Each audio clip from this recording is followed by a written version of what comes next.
Newspack channel kwoli wabale kubantino oje kumideko akkiriza amawulire mberenga ngatandikirawo tutandikide wa SB4 amunange senga asidi avuddeyo naberanga ate amulangira avuddeyo naberanga amusomoza avuddeyo naberanga munanga amugamba nti ensonga z'abalala ng'ozikolako lwaki eza mukyalawo Anteira atonna bakuba nti nate ozigusa katuberenga tukuwa akatambi kano.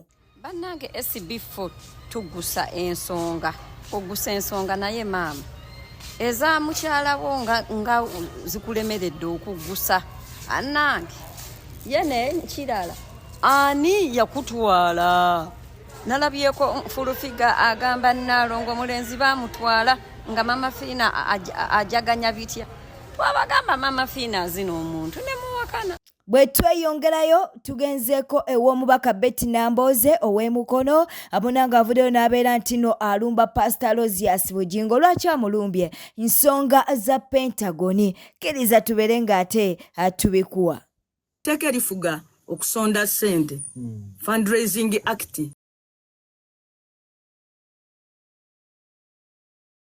ginoonye mateeka ga Uganda ginoonyawo mu Google mu Laws of Uganda.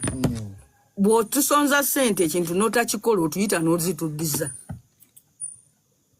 mu bbanga ery'eggere kubanga fundraising eteekwa okubeerako entandikwa n'enkomerero. Teriyo fundraising eri perpetual nti tulisonda paka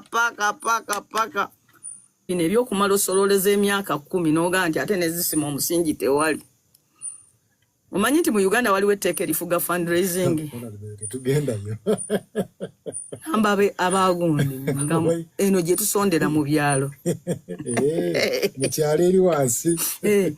Omanyi nti nno tokkirizibwa kukola fundraising mu Uganda okujjako ng'ofunye olukusa lwa poliisi era nti nno oddayo n'olaga accountability mu nsi yonna mu mawanga gonna. Toddayo n'olaga accountability nasolooza bweziti. Twatajetinga bweziti in fact bwe ziba zasukka namu muze wagenderera n'ozizza. Naye twatusenga ate omukono. Naye kati ffe tewali yadde zigula wirubaalo. Olina okulaga obujulizi wasolooza wakuŋŋaanya mmeka omulimu gwali gwetaaga mmeka otherwise tekikkirizibwa buli muntu yenna yali badde ng'asituka busituse n'asonda mu banne ssente. Wadde embaga tokkirizibwa tusonza mbaga n'etabeerayo.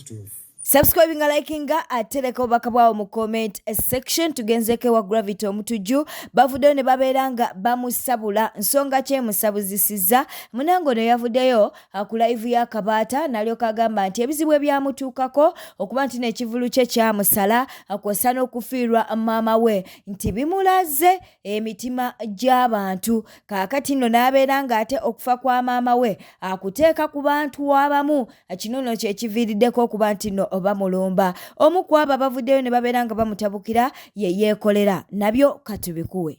Maama wo teyafiira nsi era maama wo si ye yasooka okuva mu nsi era si ye yasemba okuva mu nsi. Si ggwe asoose okubeera mulekwa era si ggwe asembyeyo okubeera mulekwa. Maama wo teyafuna puroguraamu ya nsi n'abantu abasigadde mu nsi. Maama wo teyafuna kalimi ka ssaawa. Maama wo teyafuna njuba. Maama wo teyafuna mwezi. Maama wo teyafuna musana. Maama wo teyafuna nkuba. Maama wo teyafuna kikome era maama wo teyafuna kibuyaga. Mu kyo ki kyentegeeza bw'ofa ggwe abeera awummudde naye ye ensi esigala ekyatambuza puroguraamu zaayo n'abagisigaddemu. Nabwe kityo bwana Gravity omutujju nsobola okukitegeera omanye omuntu w'ofiirwa omuntu akusemberera ennyo maama, omwana, taata, omwami oba omukyala kola olw'okitegeera nti abantu bafa naye nga CBS Kagulu Mayanja abika bameka olunaku oba Ssaalongo John abika bameka olunaku naye omala kufiirwa n'olyoka okitegeera nti abantu bafa era omala kulega ku bulamu ku bulumi bw'okufiirwa n'olyoka okitegeera nti abantu bulijjo ekitegeeza balumwa. Nze maama wange bwe yafa nayagala buli gwensanga ne gwe simanya ngambeko nti owange nga bitale ebya maama naye munnange siwe kibeera mba nsobola okukitegeera nti gwe oli mu bulumi bwo era olowooza nti gwe asoose okufiirwa y'ensonga lwaki buli gw'osanga obeera oyagala akugambeko nti nga kitalo naye munnange si bwe bibeera kubanga abo b'obeera osanga babeera baafuukafuuka dda baamulekwa babeera baafiirwafiirwa dda nabwe kityo kizibu okusanga ensi oba abantu mu nsi abakyusa pulogulaamu zaabwe olw'okuba nti gundi afiiriddwa.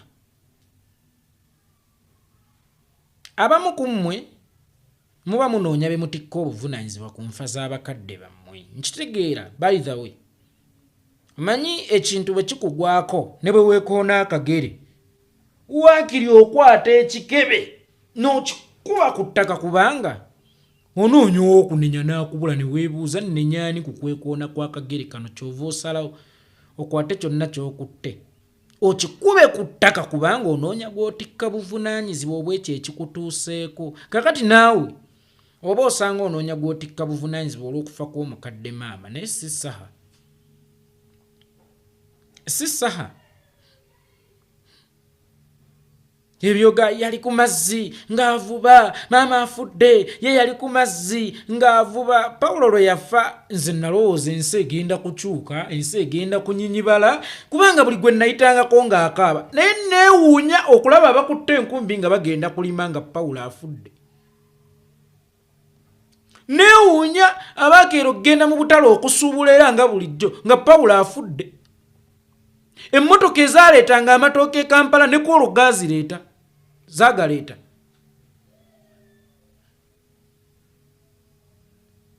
essowaani z'emmere abantu ze baalyanga ne ku olwo ze baalya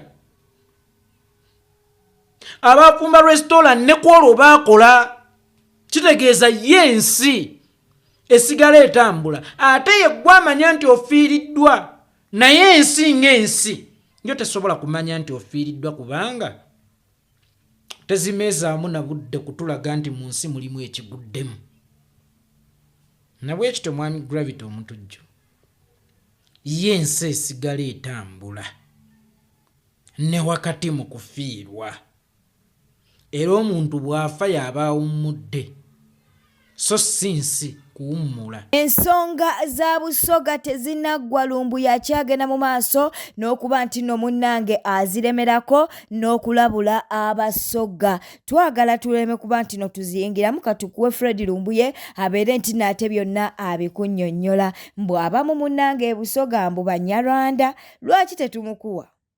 Njagala nnyo owuliriza awantu awo. Njagala nnyo owuliriza awantu awo kankaze reverse okawuli. Njagala nnyo mu concentrating ewantu awo kankaze reverse. Njagala nnyo owuliriza akantu kano. Omusoga wenvira ku live eno, omusoga yennyini ombuulire naawe okiralifayinge Mutesi babeera bambejja oba nedda. Then Mutesi obanga babeera bambejja ba Busoga mu Bwakabaka bonna kizibu nnyo Kabaka okuwasa mu mbejja kubabeera mwannyina. Kyajja kitya ate mwego muyita ine bantu ate nga ye Mutesi abeera mu mbejja ate kyabazinga okuwasa mu mbejja. Njala nnyo mudde muwuliza akantu ako ankaddemu kazannye. Kakati nga Kadaga amaze okuwangula baatuula ne bateesa bagenda okuzuula ne bazuula bano bamuvawala nga nabo omusaayi gweri waabwe Rwanda ne baddira Abanyarwanda ne babanyiga ku kakiiko akakulu ako bwakyabazinga era ne baweebwa agafu. Mu kuweebwa agafu ago era pulaani yali emu nga yakusala magezi gonna kulaba nti kyabazinga bamufunira omukazi naye ng'omukazi oyo naye Munyarwanda ava mu kabano era kwe kuleeta omuwala oyo ebayita Jovia Mutesi naye ng'erinnya ettuufu teriri Mutesi kubanga obwakyabazinga bukulemberwa Kyabazinga mwennyini amanyi obulombolombo n'ennono. E Busoga Mutesi aba mwana mu mbejja kakati Kyabazinga nga tasobola kuwasa ki mu Mbejja era mwalaba nawo waaliwo olutalo lunene naye ng'ekituufu baali bakimanyi nti omuntu ajja si ye Mutesi era tabeerangako mu Mbejja naye ekyo kyajja bwe kiti e Busoga omwana omumbejja Mutesi aba mu Mbejja w'e Busoga mwana wa Bugala ate erinnya Mutesi erinnya ery'Ekinnarwanda ekigambo Mutesi mu Lunnarwanda kitegeeza omwana ow'ekyejo ennyo kaakati kwe kufuna omuwala oyo nga yo Jovia Mutesi nga balabira ddala erinnya eryo lijja kukwatagana n'amannya g'e Busoga be bataamanya te ate e Busoga Mutesi aba mu Mbejja kaakati bakola batya bapulaninga omwana oyo